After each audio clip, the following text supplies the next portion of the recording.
Army day की आप सबको हार्दिक बधाई और सेना दिवस 2026 के अवसर पर ऐतिहासिक और सुंदर शहर जयपुर में आप सभी से बातचीत करना मेरे लिए गर्व की बात है।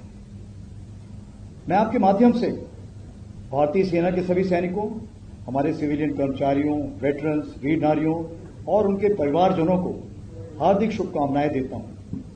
इस पावन अवसर पर हम उन वीर सैनिकों को श्रद्धापूर्वक नमन करते हैं जिन्होंने देश की सेवा में सर्वोच्च बलिदान दिया। मैं राजस्थान सरकार और खासकर जयपुर के नागरिकों को तहे दिल से धन्यवाद देता हूं। आज बड़ी संख्या में नागरिकों की उपस्थिति यह दर्शाती है कि सेना और जनता के बीच कितना गहरा संबंध है। आपका उत्साह और समर्थन हर सैनिक का मनोबल बढ़ाता है। जयपुर में सेना दिवस का आयोजन सेना को नागरिकों के और करीब लाने का प्रयास है। परेड के अलावा नो योर आर्मी मेला जैसे कार्यक्रमों ने इस संबंध को और मजबूत किया।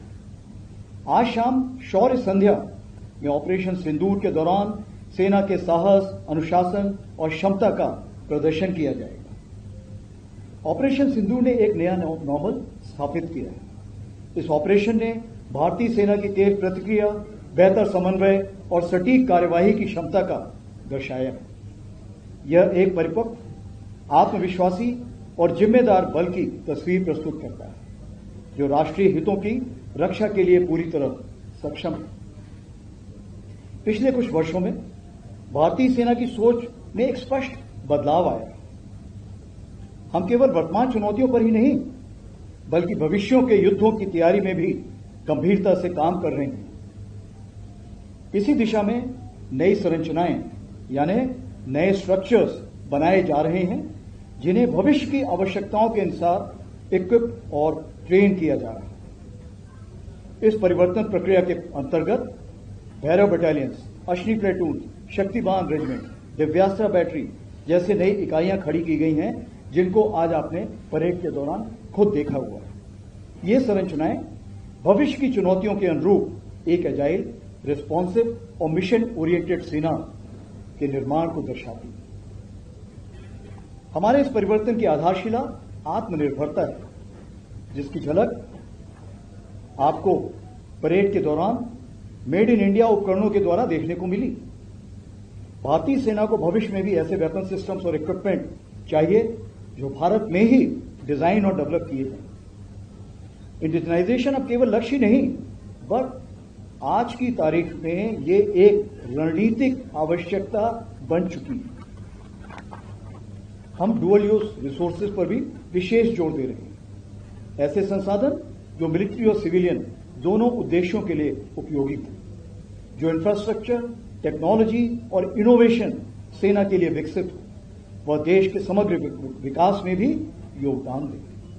भारतीय सेना एक फ्यूचर रेडी फोर्स के रूप में आगे बढ़ रही है, चाहे well trained soldiers, modern system, multi domain operations की क्षमता मौजूद है। टेक्नोलॉजी का उपयोग सोल्जर को विस्थापित करने के लिए नहीं बल्कि उसे और सक्षम बनाने के लिए किया जाए।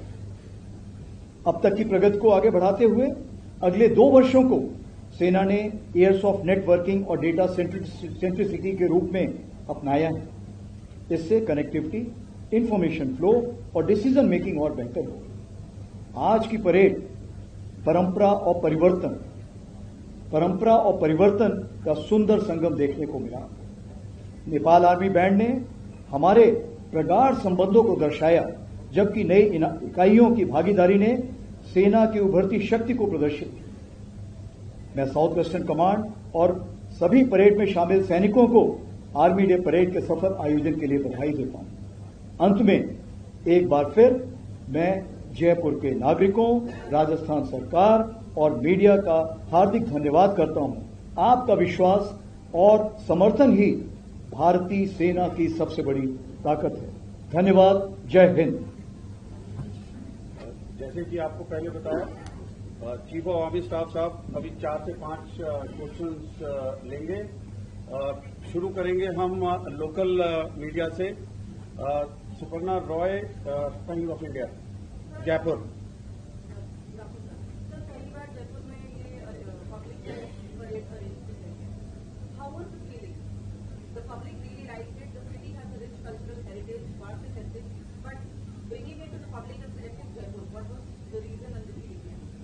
कि सबसे बड़ी चीज ये है कि हम इसको राजस्थान लाना चाहते हैं। आज की तारीख पे आप देखेंगे फौज में सबसे ज्यादा जो बहादुर सैनिक हैं वो राजस्थान से हैं। राजस्थान की माटी में शैतान सिंह भाटी पैदा हुए, अब्दुल हमीद पैदा हुए थे। कहने का ये मतलब है ये ऐसी जमीन है जहां पर सारे वीरों ने इतिहास रचा है। या तो यहां पैदा हुए हैं, यहां पर इतिहास रचा है। मैं खुद भी कमीशन के बाद यहाँ पे बीकानेर के पास एक खाजेवाला जगह है, वहां पर था और मैंने खुद भी बटालियन कमांड राजस्थान में ही की है। तो इससे एक प्यार हमेशा उमड़ा हुआ है। अगर हम राजस्थान की बात करें तो मैंने आपको जैसे बताया कि परंपरा और परिवर्तन ये दो चीजें सेना बहुत महत्व देती है और यही चीज आप जयपुर में भी देखेंगे। ये जयपुर ऐसा शहर है जहां पे परंपरा सदियों से चली आ रही है और परिवर्तन भी उसके साथ चला आ रहा है।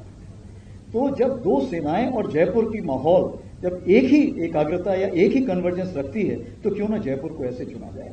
और मैं यहाँ के नागरिकों को बहुत बहुत धन्यवाद देना चाहता हूं कि आपने इसको दोनों हाथों से अपनाया और जिस तरह से आपने इस परेड के लिए सपोर्ट किया, चाहे वो आम नागरिक हो, चाहे वो यहाँ का एडमिनिस्ट्रेशन हो, मैं तहे दिल से दोबारा एक बार धन्यवाद देना चाहूंगा कि अगर आज ये परेड आप लोगों को अच्छी लगी है तो इसमें जयपुर के निवासियों का और राजस्थान सरकार का बहुत बड़ा हाथ है। Next Nandita Dagar from Doordarshan. Sir, आपने ये बोला है कि ये डेकेड ऑफ ट्रांसफॉर्मेशन है और वो ट्रांसफॉर्मेशन जो था हमने अपनी फौज का आज देखा लाइव। दिव्यास्त्रा बैटरी और शक्तिवान रेजिमेंट, हमारे 2 कंटिजेंट जो थे भैरव बटालियन के, तो सर फ्यूचरिस्टिक वॉरफेयर का भी हमने नमूना देखा। तो sir what are the key messages जो हम एक तो हमने जयपुर में होल्ड किया जो साउथ वेस्टर्न कमांड का एक हमारी फ्रंटियर कमांड है and post operation, what are the key messages that we are trying to send to our enemies and to our countrymen that we are trying. तो आपने सही सवाल पूछा है कि दुश्मन के लिए और हमारे खुद देश के लिए क्या इसमें मैसेज है। तो सबसे बड़ा संदेश ये है, मैं पूरे आम नागरिकों को आश्वासन दिलाना चाहता हूं कि भारतीय सेना हर समय हर जगह पूरे तरीके से तैयार है किसी भी ऐसे किसी प्रकार के आक्रमण के लिए। तो ये मैं बताना चाहता हूं जिसको हम बोलते हैं ऑफ प्रिपेयर्डनेस हमारी पूरी है। दूसरी चीज, जैसे आपने फ्यूचर वॉरफेयर यानी भविष्य में लड़ाई कैसी होगी, क्या हम उसके लिए तैयारी कर चुके हैं? जी हां, क्योंकि भविष्य की लड़ाई हर दिन बदलती रहेगी, इसलिए आज की तारीख पे जो हमें उचित लगा हमने उसकी तैयारी की और परेड में हमने उसे आपको दिखाया। आगे आने वाले दिनों में हम ऐसी तैयारी और बढ़ाते रहेंगे।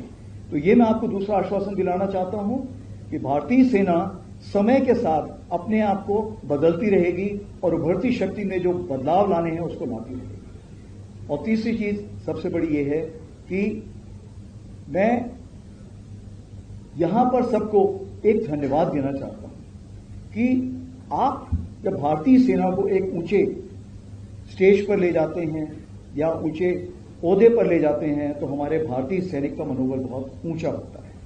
तो आज अगर आप भारतीय सेना के मनोबल को ऊंचा करना चाहते हैं तो आप जरूर जो आपने परेड देखी है इसके बारे में सब जगह बातचीत कीजिए। और मैं आपसे ये एक जरूर गुजारिश करूंगा, रिक्वेस्ट करूंगा कि भारतीय सेना का जवान तो सरहद पे खड़ा रहता है लेकिन उसके परिवार की देखरेख एक आम नागरिक की जिम्मेवारी है। उसके लिए जरूर मैं चाहूंगा कि पूरा देश उसके परिवार की देखरेख की जिम्मेवारी संभाले। धन्यवाद। नेक्स्ट संदीप बोल, IANS न्यूज एजेंसी। पर वेटरन्स डे था और आप ही के जनरल में वेटरन्स अचीवमेंट अवार्ड भी शुरू किए गए। अक्सर आप लोग जो ऑफिसर्स होते हैं, सोल्जर्स होते हैं, वो जब फोर्सेज में रहते हैं तब भी एक अपना जो है देश के लिए, निर्माण के लिए, नेशनल सिक्योरिटी के लिए जो वो देते रहते हैं। लेकिन रिटायरमेंट के बाद जब वो एक्स सर्विसमैन हो जाते हैं, वेटरन्स हो जाते हैं, तो उनके रोल को आप किस तरीके से देख रहे हैं एज अ नेशनल बिल्डर? अगर हम वेटरन्स की बात करें तो मेरे ख्याल से फौजी की सबसे बड़ी खूबी वो कभी रिटायर नहीं होता। उसकी जो मानसिक सोच है वो कभी भी बदलाव नहीं लाती। अगर उसने सवेरे उठना है तो वो उठेगा, वर्जिश करनी है तो करेगा, लोगों को हेल्प करनी है तो करेगा। तो कहना ये मैं चाहता हूं कि जब सैनिक सर्विस में होता है तो उसकी काबिलियत इतनी होती है, उसने ज्यादा चीजें सीखी होती हैं। आधे टाइम तो उसको खुद नहीं पता होगी उसकी खूबियां क्या है, मैं हमेशा बोलता हूं कि उसको अपना सीढ़ी किसी और से बनवाना चाहिए तब उसको खुद की खूबियां पता लगेंगी। जब सोल्जर वापस रिटायरमेंट के लिए जाता है या दूसरी इनिंग्स के लिए जाता है तो उसकी जो खूबियां हैं वो उजागर करने के लिए हमने ये अवार्ड शुरू किया है। क्योंकि बहुत जगह आप देखिए, ये जाके अपने घरों में, अपने गांव में, अपने शहरों में बहुत जगह जाके ये बहुत जगह काम कर रहे हैं। कोई सामाजिक जागरूकता के लिए कर रहा है, कोई सामाजिक उत्थान के लिए कर रहा है, कोई किसी को एजुकेशन के लिए हेल्प कर रहा है, कोई स्पोर्ट्स के लिए हेल्प कर रहा है, किसी ने अपनी जमीन पे ही एक स्कूल खड़ा कर दिया और उसको सहायता प्रदान कर रहा है, कोई जाके कहीं पे कोचिंग कर रहा है। तो कहने का ये मतलब है कि नेशन बिल्डिंग का कोई भी आप मापदंड देखेंगे उसमें आप पाएंगे कि फौजी वहां पर जरूर खड़ा होगा। तो हमारा सिर्फ यही था, सेना का ये कहना कि हम उस फौजी तक पहुंचे और उसके काम को हम एक्नॉलेज करें कि आपके काम को हम सम्मान करते हैं और आपको सैल्यूट करते हैं। उससे सबसे बड़ा फायदा ये है कि देश में उसका जो काम है सबको नजर आता है। और मन की बात में भी आपने देखा, प्रधानमंत्री जी ने भी कई ऐसे हमारे सेवानिवृत्त हैं जिनके बारे में मन की बात में जिक्र किया है। एजेंसी से और कौन है? पीटीआई ऋषिकेश।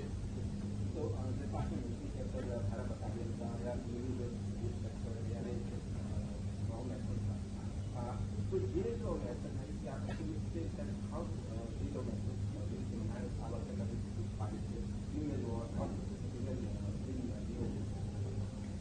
जो आपने सवाल पूछा है कि ये जो हमने नए ऑर्गेनाइजेशंस खड़े किए हैं, ये हमारी जो एफिशिएंसी है लड़ाई की उसको कैसे बढ़ा सकते हैं। तो सबसे पहले हमने देखना है कि रूस और यूक्रेन वॉर में हमने क्या सीखा। सबसे बड़ी चीज ये है कि हम किसी भी युद्ध की लंबाई के बारे में बता नहीं सकते हैं। वो 4 दिन ऑफ सिंदूर जैसे चलेगी या 4 साल यूक्रेन रशिया वॉर जैसे चलेगी। दूसरी चीज हमने ये सीखी कि टेक्नोलॉजी आपकी एफिशिएंसी बढ़ाती है, आपको बदलाव नहीं कर सकती, आपकी जगह जाकर नहीं बैठ सकती। तीसरी चीज हमने ये देखी, जो छोटी टुकड़ियां हैं वो ज्यादा सफल होती हैं बजाय की बड़ी टुकड़ियों की। और जब आपने टेक्नोलॉजी का बदलाव लाना है तो जो टुकड़ियां ऑलरेडी बनी हुई हैं उनकी आप देखेंगे बदलाव में थोड़ी जो स्पीड होती है वो कम होती है, लेकिन जो नई टुकड़ियां खड़ी होती हैं उसमें स्पीड बहुत फास्ट होती है, क्योंकि उनका कोई पीछे का ऐसा सोच विचार नहीं होता कि मैंने ऐसे ही करना है। इसी चीज को मद्देनजर रखते हुए जैसे भैरव लाए हैं, तो भैरव जो बटालियन रहेगी ये हमारी इन्फेंट्री प्लान में जो घातक होती है या जो स्पेशल फोर्सेज, इसके बीच में बहुत गैप है। इस गैप को कवर करने के लिए हम लाए हैं। और जिस तरह से आपने इसका जोश देखा, तो एक 25 बटालियन में खड़ी कर दूं तो मुझे लगता है मुझे इन्फेंट्री बटालियन की भी जरूरत नहीं पड़ेगी। इस तरह का जोश इन्होंने आपको दिखाया। जैसे दिव्यास्त्रा और हम शक्तिवान की बात करें तो आपने देखा कि ड्रोन जो आज है वो आपका 400 मीटर से लेके 400 किलोमीटर या 800 किलोमीटर तक जाने की क्षमता रखता है। और अगर हमें ऐसे ड्रोन चाहिए जिसमें कि वो हर जगह पूरे युद्ध क्षेत्र में घूमते रहें और जहां जरूरत पड़े वहां स्ट्राइक करें या इंफॉर्मेशन दें या जो भी कार्रवाई करने हैं उसके लिए वहां पर हाजिर रहें, तो अगर ये करना है तो इसके लिए हमें नया ऑर्गेनाइजेशन चाहिए था, क्योंकि इसके लिए स्पेशलिस्ट नहीं, इसके लिए सुपर स्पेशलिस्ट लोग चाहिए होते हैं। क्योंकि उसने टारगेट के बारे में समझना है, उसने उड़ाने के बारे में समझना है और उसने ये भी देखना है कि कहीं मेरा ही तो टारगेट नहीं है, मेरा ही सैनिक तो नहीं है, पार का सैनिक है। फ्रेंड्स भी लाने की उसमें क्षमता होनी चाहिए, यानी उसकी काबिलियत बहुत हाई होनी चाहिए। इसीलिए ये नए ऑर्गेनाइजेशन खड़े किए हैं। और ये यहां गाड़ी रुक नहीं रही, बदलाव और भी आ रहे हैं। ये आर्मड में भी आएंगे, मैकेनाइज्ड इन्फेंट्री में भी आएंगे, सिग्नल्स में भी आएंगे, एयर डिफेंस में भी आएंगे। आज आप देखेंगे युद्ध क्षेत्र, रण क्षेत्र इतनी जल्दी से बदलाव ला रहा है कि उसको बदलाव में आपको शामिल होने के लिए आपको उससे तेज चलना पड़ेगा। और आप क्योंकि फ्यूचर प्रेडिक्ट नहीं कर सकते हैं, इसलिए जो जैसे आपको सिचुएशन आ रही है उसके साथ ही आपको बदलाव लाना बहुत लाजमी है। लास्ट में एक और हम एजेंसी से इसलिए पूछ रहे हैं ताकि आप सब लोगों को फीड मिल सके। आयुष है यहाँ पर? हाँ, KNI से। मेरा सवाल जो है वो स्वदेशी संदर्भ में है, जो ऑफ सिंदूर और आर्मी डे परेड में भी हमने अभी देखा है। सर, इंडियन आर्मी इसे बैलेंस आउट कैसे करेगी? मॉडर्नाइजेशन भी जरूरी है और आत्मनिर्भर भारत भी, इसके बीच में हमने एक समानता कैसे? आपका सवाल बहुत जरूरी। सबसे चीज मैंने आपको पहले बताई थी कि आज का जो युद्ध है वो 4 दिन चलेगा या 4 साल चलेगा, मैं नहीं बता सकता। ये तो युद्ध क्षेत्र में ही पता लगेगा। इसका मतलब ये है कि अगर आपको लंबी लड़ाई लड़नी है तो आपका साजो सामान देश में ही बनना चाहिए। उसको अगर आपने रिपेयर करना है तो वो भी देश में होना चाहिए। लेकिन आपके पास अगर किसी चीज की कमी पेशी है तो उस चीज को पूरा करने के लिए हमारे पास 3-4 रास्ते होते हैं। या तो आप विदेश से खरीदें, या विदेश की टेक्नोलॉजी भारत में लाएं, उसका उत्पादन भारत में करें, या आप विदेशियों को बोलिए कि वो भारत में है उसका उत्पादन करें ताकि सब लोग उसको खरीद सकें। तो इस प्रकार के 3-4 ऐसे चैनल्स होते हैं जिसके थ्रू हम आत्मनिर्भरता बढ़ा सकते हैं। लेकिन सबसे बड़ी बात यह है कि रिसर्च एंड डेवलपमेंट, अनुसंधान जो है ये बहुत जरूरी चीज है। जब तक हमारा भारत अनुसंधान की तरफ ध्यान नहीं देगा और सिर्फ टेक्नोलॉजी लाता रहेगा और यहां बनाता रहेगा, तब तक हम लंबी लड़ाई लड़ने के काबिल नहीं होंगे और तब तक हम पूर्ण रूपेण आत्मनिर्भरता नहीं हासिल कर सकते। इसीलिए रिसर्च एंड डेवलपमेंट बेस बहुत जरूरी है। इसी चीज को मद्देनजर रखते हुए भारतीय सेना ने जो पहल की है वो डीआरडीओ के साथ, एकेडमिया के साथ, इंडस्ट्रिया के साथ, पॉलिसी मेकर जो हैं उनके साथ मिलके हम सोच विचार कर रहे हैं कि इसको आगे कैसे ले जाना है। उसी के मद्देनजर आईडेक्स स्कीम, अदिति स्कीम, ऐसे बहुत सारी स्कीम हमने बनाई हुई हैं जिसमें रिसर्च एंड डेवलपमेंट को बढ़ावा देते हैं। और जब वो हमें नया इक्विपमेंट देते हैं तो आज की तारीख पे हम उसे कम से कम 4 से 6 गुना ऑर्डर प्लेस कर सकते हैं। और जो नई हमारी डिफेंस एक्विजिशन प्रोसीजर आ रहा है उसमें ये दुगना बढ़ने जा रहा है। तो मैं आपके माध्यम से पूरी इंडस्ट्रीज को सबको यही बताना चाहता हूं कि आत्मनिर्भरता के लिए भारतीय सेना पूरी तरह से तैयार है। उसके लिए आप इक्विपमेंट बनाइए, लाइए और लंबी दूरी की जितनी भी लड़ाई होनी है उस सब के लिए हम भारतीय सेना भारत से ही सारा आला खरीदेगी।